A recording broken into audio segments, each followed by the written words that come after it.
Okay, at this point in the segment, I want to show the viewers what John has accomplished for this layout in regards to some of the control panels we have in place and some of the ones we were going to have in place before we had to take this area down. So, John, would you explain some of the things that we're doing here, starting over here? This is the beginnings of a control panel. We start off by just putting the holes where we're going to put control switches to control all of the turnouts that we have on top of the layout. On this side is a completed control panel.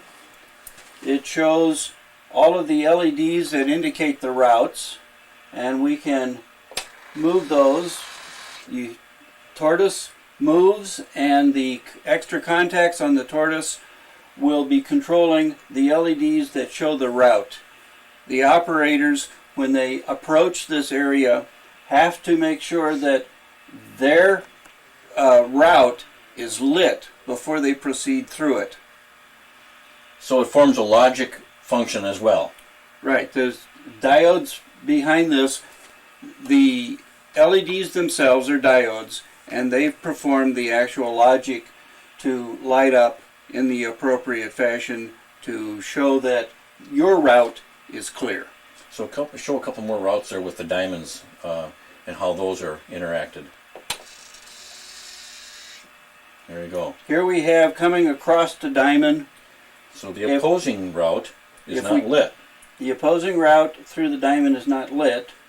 This route is not completed all the way through. If we try to come both routes through the diamond, neither one of them is lit. So you cannot proceed through the diamond until you have a clear path through the diamond. And we can show that now. And now you have a clear path through the diamond. Excellent, excellent.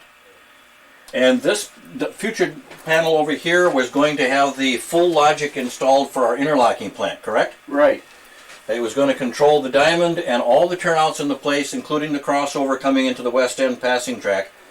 Excellent. Okay, John. Now let's move to the staging yard panel, please. Okay. Okay, I'm going to ask John a couple of questions here to showcase our staging yard control panel. The staging yard was built with double pole, double throw slide switches and manual rod actuation. Doug built those from underneath, and they go along this row of knobs along here labeled ABC all the way to J. And John, would you explain what you did to create this panel?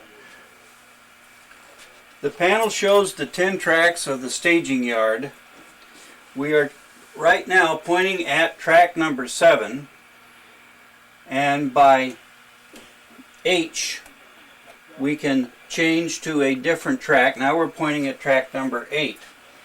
Or we can come all the way back down to pull rod C and change that there we go. Now to track number 4. Wow.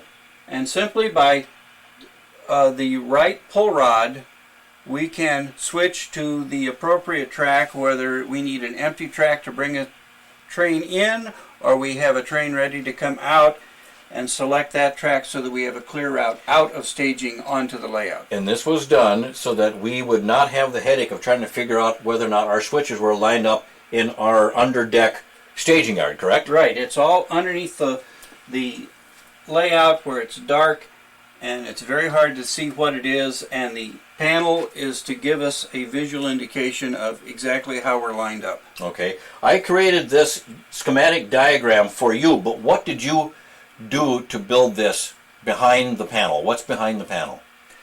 Behind the panel is simply LEDs connected by wires to the double throw, double pull switches. Every single one of them? Every single one of them. So you had to create a logic so you'd have the correct routing? Correct. And it's strictly through the switches. Half of the double pull switch is for frog power. Mm-hmm. The other half is available for the logic to go into this panel. Okay. All right, we have one more aspect that goes with this. If we would take our camera down to the end now. Okay, now in concert with the staging yard, John also made a panel down here to register the very same track that our staging yard does, and that is the track that's open, so we can tell down here what track is now actively lined up. So when John throws something down there, John, would you throw something? The track LED indicator changes. So we now know, in this case, that track 8 is now active, and if that's not the track we want, we would have to throw one of the others, and John's going to throw one more and change it over to 6. He just did. There we are. Thank you very much, John. Nice job.